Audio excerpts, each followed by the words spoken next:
1 Kings chapter 20.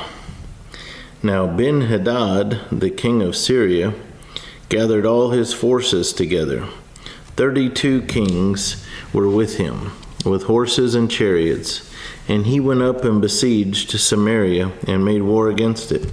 Then he sent messengers into the city to Ahab, king of Israel, and said to him, Thus says Ben-Hadad, Your silver and your gold are mine, your loveliest wives and children are mine. And the king of Israel answered and said, My lord, O king, just as you say, I and all that I have are yours. Then the messengers came back and said, Thus speaks Ben-Hadad, saying, Indeed I have sent to you, saying, You shall deliver to me your silver and your gold, your wives and your children. But I will send my servants to you tomorrow about this time, and they shall search your house and the houses of your servants, and it shall be that whatever is pleasant in your eyes, they will put in their hands and take it. So the king of Israel called all the elders of the land and said, Notice, please, and see how this man seeks trouble. For he sent to me for my wives, my children, my silver, and my gold, and I did not deny him. And all the elders and all the people said to him, Do not listen or consent. Therefore he said to the messengers of Ben-Hadad, Tell my lord the king all that you sent for to your servant the first time I will do. But this thing I cannot do. And the messengers departed and brought back word to him. Then Ben-Hadad sent to him and said, The gods do so to me, and more also, if enough dust is left of Samaria, for a handful for each of the people who follow me. So the king of Israel answered and said, Tell him, let not the one who puts on his armor boast like the one who takes it off.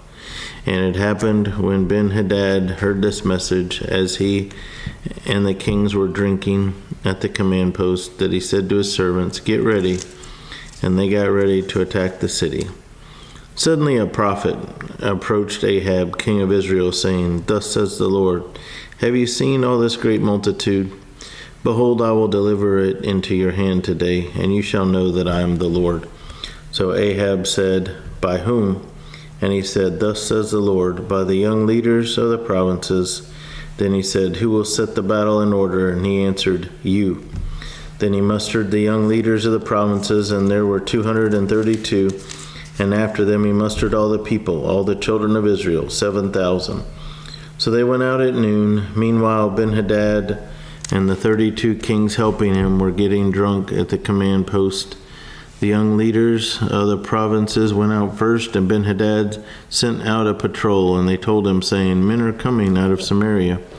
So he said, If they have come out for peace, take them alive, and if they have come out for war, take them alive. Then these young leaders of the provinces went out of the city with the army which followed them, and each one killed his man. So the Syrians fled, and Israel pursued them, and Ben-Hadad, the king of Syria, escaped on a horse with the cavalry. Then the king of Israel went out and attacked the horses and chariots, and killed the Syrians with a great slaughter.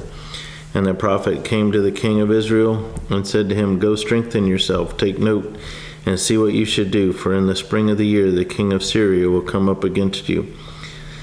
Then the servants of the king of Syria said to him, Their gods are gods of the hills, therefore they were stronger than we. But if we fight against them in the plain, surely we will be stronger than they.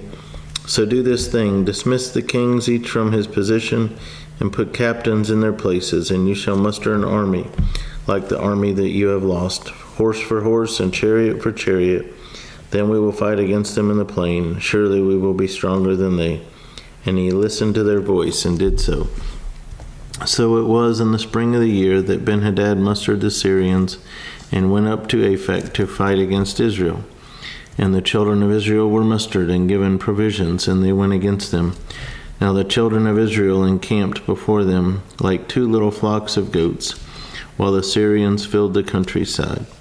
Then a man of God came and spoke to the king of Israel and said, Thus says the Lord, Because the Syrians have said, The Lord is God of the hills, but he is not God of the valleys. Therefore I will deliver all this great multitude into your hand, and you shall know that I am the Lord. And they encamped opposite each other for 7 days. So it was that on the 7th day the battle was joined, and the children of Israel killed 100,000 foot soldiers of the Syrians in one day. but the rest fled to Aphek into the city. Then a wall fell on 27,000 of the men who were left. And Ben-Hadad fled and went into the city, into an inner chamber. Then his servants said to him, "Look now, we have heard that the kings of the house of Israel are merciful kings. Please let us put sackcloth around our waists and ropes around our heads and go out to the king of Israel. Perhaps he will spare your life." So they wore sackcloth around their waist and put ropes around their heads and came to the king of Israel and said, "Your servant Ben-Hadad says, 'Please let me live.'" And he said, "Is he still alive? He is my brother." Now the men were watching closely to see whether any sign of mercy would come from him. And they quickly grasped at this word and said, "Your brother Ben-Hadad." So he said, "Go bring him." Then Ben-Hadad came out to him, and he had him come up into the chariot. So Ben-Hadad said to him, "The cities which my father took from your father I will restore, and you may set up marketplaces for yourself in Damascus, as my father did in Samaria." Then Ahab said, "I will send you away with this treaty." So he made a treaty with him and sent him away. Now a certain man of the sons of the prophets said to his neighbor by the word of the Lord, "Strike me, please." And the man refused to strike him. Then he said to him, "Because you have not obeyed the voice of the Lord, surely as soon as you depart from me, a lion shall kill you." And as soon as he left him, a lion found him and killed him. And he found another man and said, "Strike me, please." So the man struck him, inflicting a wound.